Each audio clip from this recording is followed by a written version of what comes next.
Halo, kami dari kelompok 12 yang beranggotakan Muhammad Adrian,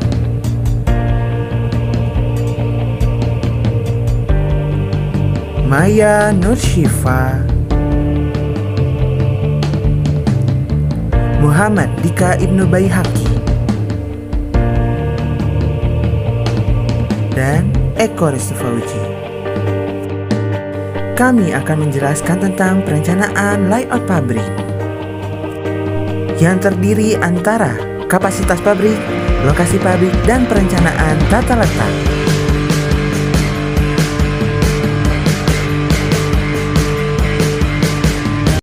Sebelum mulai, mari kita like videonya dan enjoy for watching. Kapasitas pabrik. Apa itu kapasitas? Kapasitas adalah hasil produksi atau volume pemrosesan atau jumlah unit yang dapat ditangani, diterima, disimpan, atau diproduksi oleh sebuah fasilitas dalam suatu periode waktu tertentu. Metode perencanaan kapasitas produksi. Metode break-even point dapat digunakan untuk menentukan kapasitas produksi. Break-even point diartikan sebagai suatu keadaan di mana total pendapatan besarnya sama dengan total pembiayaan atau laba 0%. Metode linear programming merupakan teknik matematik dalam membantu manajemen dalam mengambil keputusan. Metode LV dalam penentuan kapasitas produksi optimum menggunakan formulasi model matematik dalam langkah-langkah sebagai berikut. Perencanaan lokasi pabrik. Lokasi itu penting bagi perusahaan karena akan mempengaruhi kedudukan perusahaan dalam persaingan dan menentukan kelangsungan hidup perusahaan.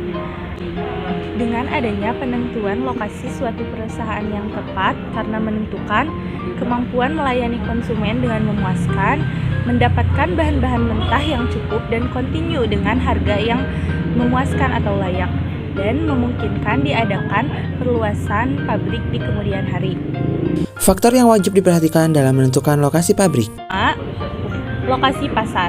Pasar atau lokasi di mana konsumen berdomisili merupakan salah satu faktor yang harus dipertimbangkan dalam menentukan lokasi pabrik. Yang kedua ada sumber bahan baku.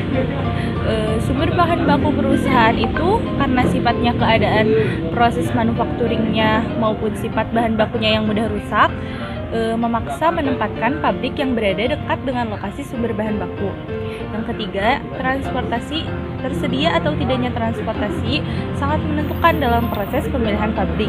Yang keempat, sumber energi atau tenaga listrik itu sudah dapat dipastikan bahwa semua industri memerlukan energi atau tenaga listrik untuk kebutuhan proses produksinya.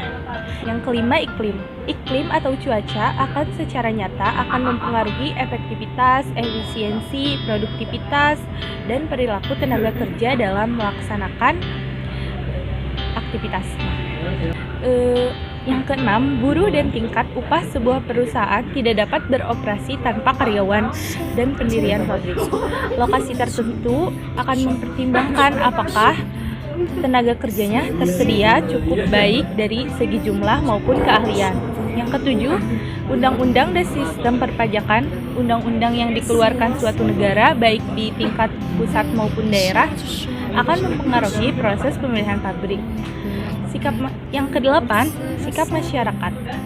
Masyarakat merupakan aspek penting dalam menyelesaikan masalah perburuhan, perselisihan, dan apakah masyarakat dapat menerima kehadiran industri di daerahnya merupakan faktor penting dalam penentuan lokasi pabrik.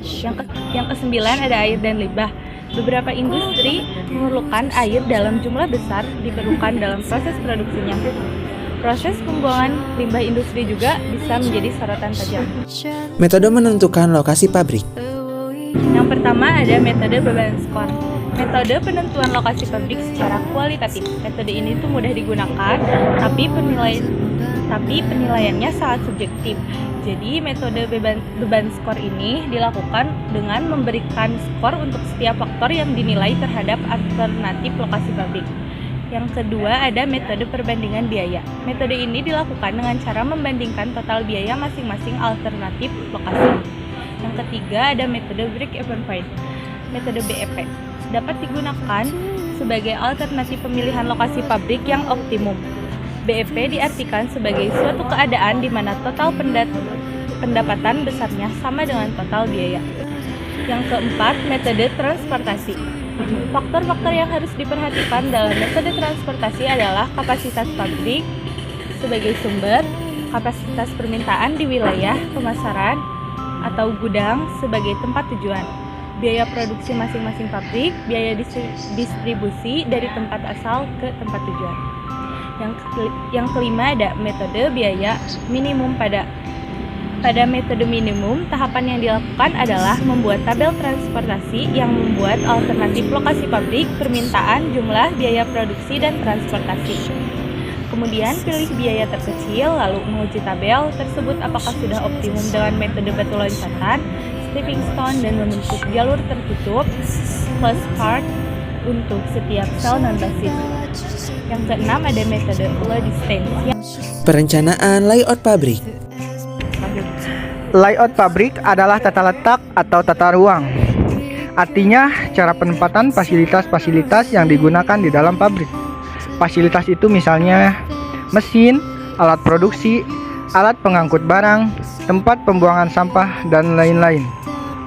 Letak dari fasilitas-fasilitas itu harus diatur sedemikian rupa sehingga proses produksi dapat berjalan sedemikian rupa dengan lancar dan efisien. Adapun tujuan dan manfaat layout sebagai berikut. 1. Meningkatkan jumlah produksi. 2. Mengurangi waktu tunggu. 3. Mengurangi proses pemindahan barang. 4. Penghematan penggunaan ruangan. 5. Efisiensi penggunaan fasilitas. 6. Mempersingkat waktu proses. 7. Meningkatkan kepuasan dan keselamatan kerja. 8. Mengurangi kesimpangsiuran. Macam-macam tipe layout. Yang pertama ada layout proses. Layout proses dikenal juga sebagai functional layout, yaitu proses pengaturan dan penempatan fasilitas pabrik seperti mesin dan peralatan yang memiliki karakteristik kerja yang sama atau memiliki fungsi yang sama ditempatkan pada suatu departemen atau bagian. Yang kedua ada layout produk atau garis, yang disebut juga line layout. Layout produk atau garis adalah pengaturan tata letak fasilitas pabrik yang berdasarkan aliran dari produk tersebut. Tujuan utama dari tata letak seperti ini adalah untuk memudahkan pengawasan dalam kegiatan produksi. Contoh layout dari pabrik. Ya, seperti ini penggambaran layoutnya. Yang nomor 3 adalah layout kelompok. Layout kelompok adalah pengaturan tata letak fasilitas pabrik ke dalam daerah-daerah atau kelompok mesin bagi pembuatan produk yang memerlukan pemrosesan yang sama. Selanjutnya yang keempat ada layout posisi tetap. Adalah pengaturan material atau komponen produk yang dibuat akan tinggal tetap pada posisinya.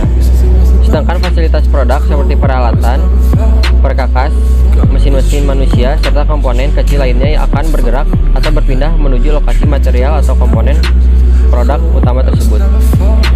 Yang kelima ada layout bentuk U. Hakikat layout bentuk U adalah pintu masuk dan keluar bahan baku dan produk akhir berada. Jadi pada posisi yang sama, keuntungan dari tata letak model ini adalah fleksibilitas untuk menambah atau mengurangi jumlah pekerja yang diperlukan bila harus menyesuaikan dengan perubahan jumlah produk produksi atau perubahan permintaan. Sekian presentasi dari kelompok kami. Maaf bila ada kesalahan. Wabillahi taufiq wal hidayah. Wassalamualaikum warahmatullahi wabarakatuh.